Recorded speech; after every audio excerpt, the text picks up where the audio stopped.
আপনাদের শোনাব ষষ্ঠীপদ চট্টোপাধ্যায়ের ভৌতিক গল্প রাতের অতিথি। গল্প পাঠ করছি আমি নাসির আহমেদ কাবুল।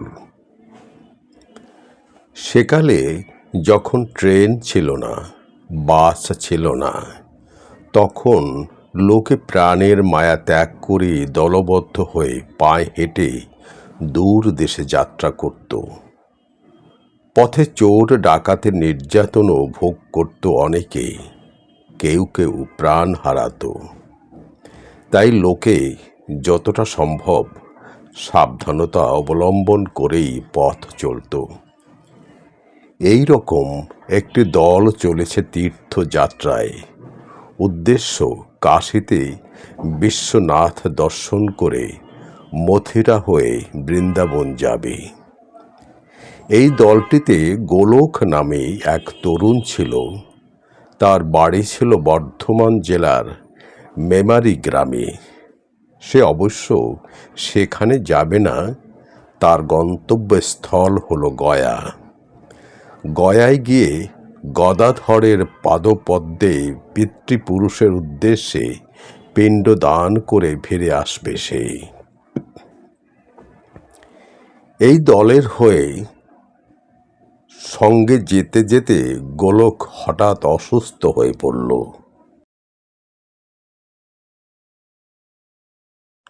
সঙ্গের লোকেরা ওকে অসুস্থ অবস্থাতেই ফেলে রেখে চলে গেল। যাওয়ার আগে বলে গেল, আমরা পাশের গ্রামে তোমার জন্য কাল সকাল পর্যন্ত অপেক্ষা করব। আশা করি এর মধ্যে তুমি আমাদের ধরে ফেলবে। গোলক আচ্ছা বলে একটি গাছতলায় গাছের গুঁড়িতে ঠেস দিয়ে শুয়ে পড়ল। ওর অসুস্থতার কারণ অবশ্য অন্য কিছুই নয়, শুধু পথশ্রমে এবং রোদে ঘুরে ভীষণ গা মাথা ঘুরছিল, চোখ মুখে জল পড়ে আসছিল। দলটির সঙ্গে পায়ে হেঁটে এগানোর মতো সমস্ত শক্তি হারিয়ে ফেলেছিল সে।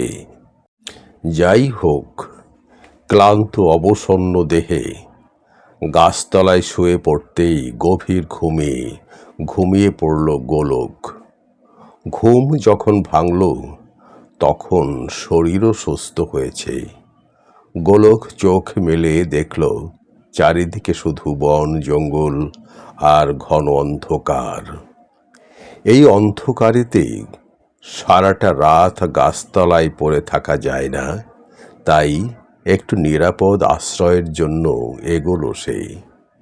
খানিক যাওয়ার পর এক জায়গায় একটু আলো দেখতে পেয়ে আশান্বিত হলো। আলো লক্ষ্য করে এগিয়ে গিয়ে সে দেখল এক বর্ধিষ্ণু চাষি পরিবারের বাড়ি সেটা। বাড়ির সামনে মাটির দাওয়ায় বসে এক বৃদ্ধ তামাক সেবন করছিলেন। গোলক গিয়ে বিনীতভাবে তাঁকে বলল, মহাশয়ের কাছে আমার একটি নিবেদন আছে, রাখতে পারি কি? বৃদ্ধ ভদ্রলোক হোঁকো থেকে মুখ তুলে বললেন, কে আপনি? আমি একজন পথিক, দল ছুট হয়ে একা হয়ে পড়েছি। আপনি আমাকে এক রাতের জন্য আপনার বাড়িতে আশ্রয়ের ব্যবস্থা করে দিতে পারবেন? বৃদ্ধ দাওয়া থেকে নেমে এসে গোলকের মুখের দিকে তাকিয়ে বললেন, নিশ্চয়ই পারি, কিন্তু মহাশয়ের পরিচয়? গোলক বলল, দেখুন, আপনি আমার বাবার বয়সী লোক। এখন থেকে আপনি আমাকে আপনি আজ্ঞে করবেন না। আমার পরিচয় আপনাকে দিচ্ছি, আমার নাম গোলক বিহারী ভট্টাচার্য, বাড়ি মেমারি। যাচ্ছি গয়া ধামে আমার বাবা এবং অন্যান্যদের পিণ্ডদান করতে। আজকের রাতটুকু শুধু আপনার বাড়িতে আমি থাকতে চাই। বৃদ্ধ খুবই খুশি হলেন গোলকের কথায়। বললেন, নিশ্চয়ই ভায়া, অমন একটি সৎ কর্মে যাচ্ছ যখন, তখন আমার এখানে আহার আশ্রয় কিছুরই অভাব হবে না। আজ রাত্রে এখানে থেকে কাল ভোর ভোর রওনা দিও। গয়া এখান থেকে খুব বেশি দূর নয়। গয়া যাওয়ার সোজা পথটা কাল ভোরে আমি দেখিয়ে দেব। এটা সীমান্তের গ্রাম, বিহার বাংলা বর্ডার। এই বলে বৃদ্ধ গোলককে পরম সমাদরে ভেতর বাড়িতে নিয়ে গেলেন। বেশ অবস্থা সম্পন্ন চাষি পরিবার। ঘর গৃহস্থালি জমজম করছে। মেয়েরা রান্নাঘরে রান্না করছে, ছেলেরা দাওয়ায় বসে সুর করে পদ্য পড়ছে। বৃদ্ধ গোলককে নিজের শোয়ার ঘরে নিয়ে গিয়ে বসালেন। তারপর শুরু করলেন নানা রকমের গাল গল্প। এদেশে নীলকর সাহেবরা কী রকম অত্যাচার করেছে, ইংরেজদের এদেশ থেকে কেন তাড়ানো হবে না, সেই সব আলোচনা করতে লাগলেন। এরই ফাঁকে একসময় বললেন, আমি অনেক দিন ধরে ঠিক তোমারই মতন একজনের প্রতীক্ষা করছিলাম, যে গয়ায় পিণ্ডি দিয়ে যাবে। গয়ায় যাওয়া কি চারটিখানি কথা? কত বন জঙ্গল নদী নালা পার হয়ে আসতে হবে, পাহাড় পর্বত ডিঙোতে হবে। তা ভায়া, আমার একটা উপকার করবে তুমি? বলুন, কি উপকার?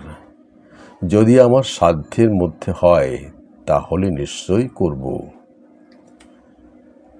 তোমার সাধ্যের মধ্যেই হবে। তুমি তো গয়ায় যাচ্ছ। তা বলছিলাম কি, আমি তোমায় কয়েকটা নাম দেব।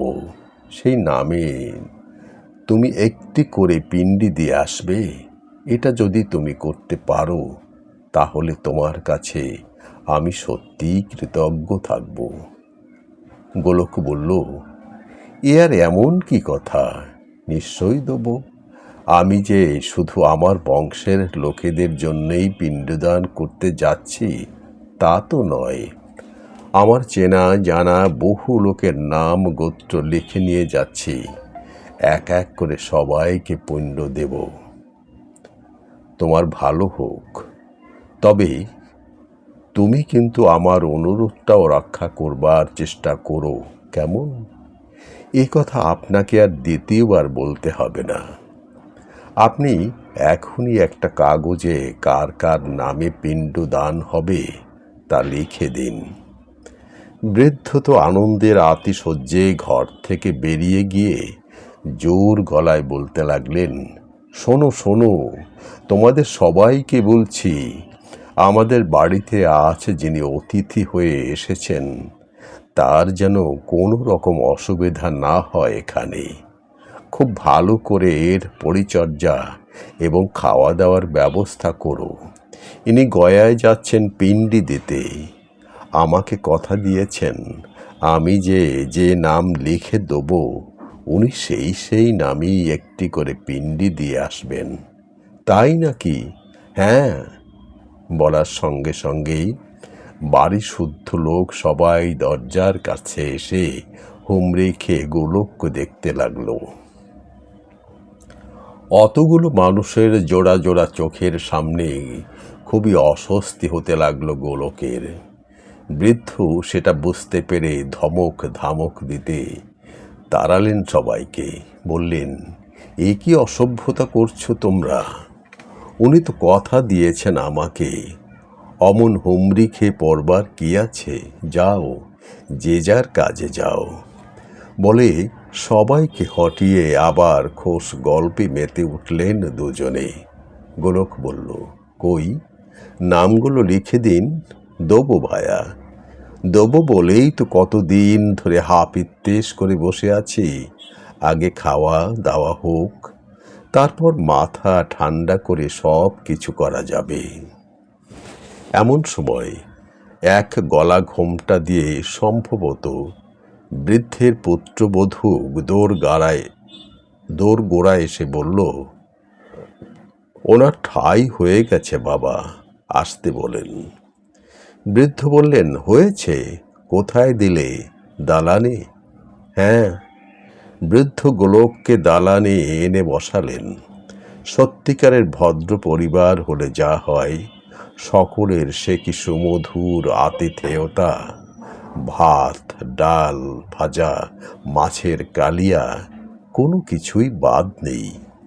এর ওপর একজন বড় একটি বগি থালায় মস্ত একটা মাছের মুড়ো এনে পাতের কাছে রাখল। মুড়োর বহর দেখে গোলকের চোখ কপালে উঠে গেল। বৃদ্ধ বললেন, এ আমার পুকুরের মাছ ভায়া, আমার বড় ছেলে ধরেছে। গোলক বলল, কিন্তু এত সব আয়োজন আমি খেতে পারবো কেন? খুব পারবে, বেশ ভালো করে পেট ভরে খাও। কবে বাড়ি থেকে বেরিয়েছ, কবে পৌঁছবে তার ঠিক কি?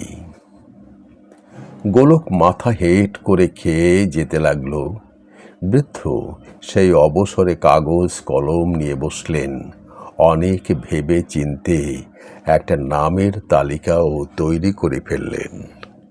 তারপর খাওয়া দাওয়ার পর গোলক যখন বিছানায় শুতে গেল, বৃদ্ধ তখন তালিকাটি দেখালেন গোলককে। মোট 12 জনের নাম আছে তাতে। এর মধ্যে একটি নাম কৃষ্ণকান্ত ভাদুরী। বৃদ্ধ বলেন, তুমি তো পিণ্ডি দেবে, তবে ভায়া হুঁশ রেখো, এই নামটি যেন কোনো রকমে বাদ না পড়ে, কেমন? গোলক বলল, না না, বাদ পড়বে কেন? কোনো নামই বাদ পড়বে না। কাগজটি যথাস্থানে রেখে গোলক শুয়ে পড়ল। বৃদ্ধ এক পাশে শুলেন। মাটির ঘর, খড়ের চালা, সারাদিনের হাঁটার পরিশ্রমে ক্লান্ত গোলক পরিতৃপ্ত আহারের ফলে শোয়া মাত্রই ঘুমিয়ে পড়ল। ঘুম ভাঙল বৃদ্ধের ডাকে। তখন শেষ রাত। বৃদ্ধ ডাকলেন, ভায়া, ভায়া হে, এবার উঠে পড়ো, রাত শেষ হয়ে আসছে, অনেক দূরের পথ যেতে হবে তোমাকে। গোলক উঠে পড়ল। তারপর মুখ হাত ধুয়ে যাওয়ার জন্যে তৈরি হলো।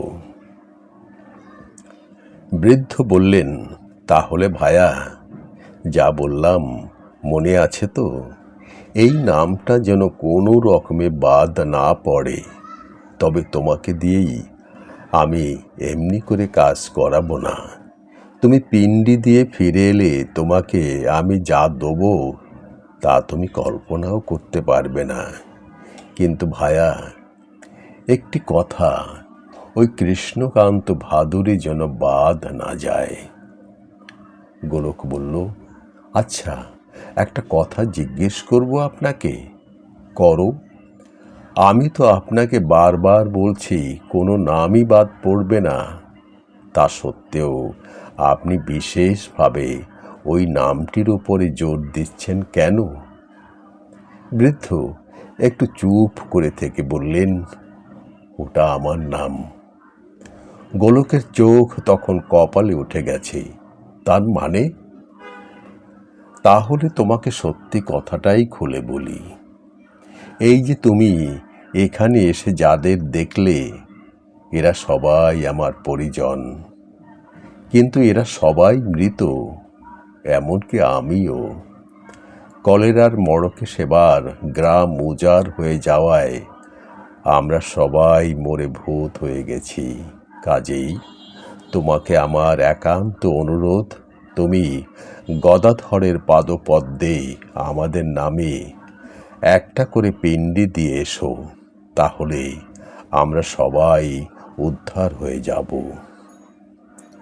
গোলক ভয়ে ভয়ে বলল, আমি তাহলে রওনা হই এবার? হ্যাঁ, চলো, তোমাকে একটা সোজা রাস্তা দেখিয়ে দিই। এই বলে বৃদ্ধ বাড়ির বাইরে নিয়ে গোলককে এসে বললেন, আর হ্যাঁ, ওই যে ওখানে বেল গাছটা দেখছো, ওই বেলগাছের নিচে আমাদের পিতৃপুরুষের 10 ঘড়া সোনার মোহর পোতা আছে। বাড়ি যাওয়ার সময় ওই মোহরগুলো তুমি নিয়ে যেও।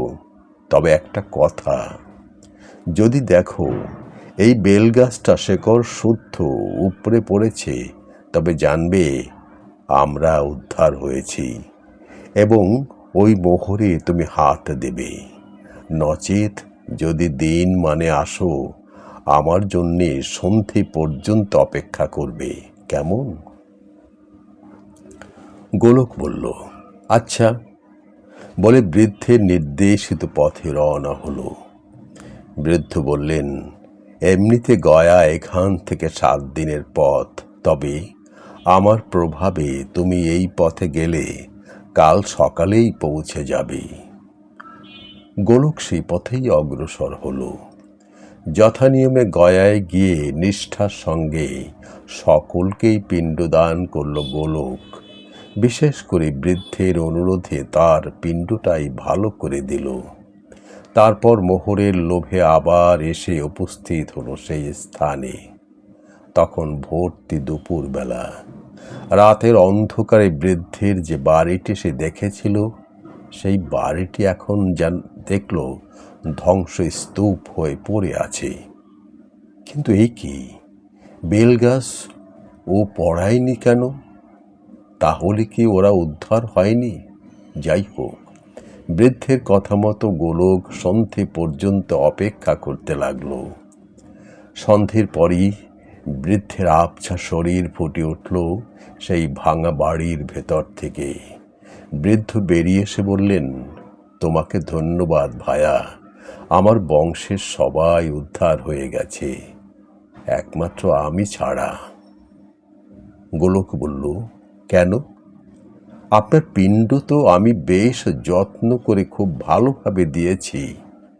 তা দিয়েছ, তবে কি জানো, আমি অত্যন্ত খুঁতখুঁতে লোক।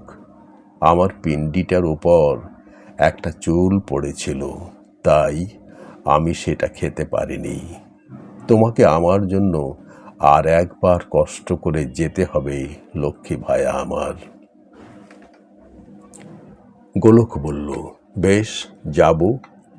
বৃদ্ধ বললেন, তাহলে আর দেরি না করে তুমি এখনই চলে যাও। সোজা পথটা তোমাকে আমি বাতলে দিচ্ছি।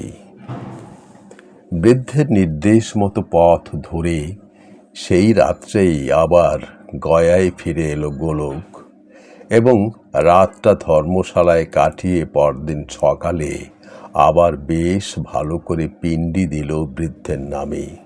তারপর আবার ফিরে এলো সেই গ্রামে।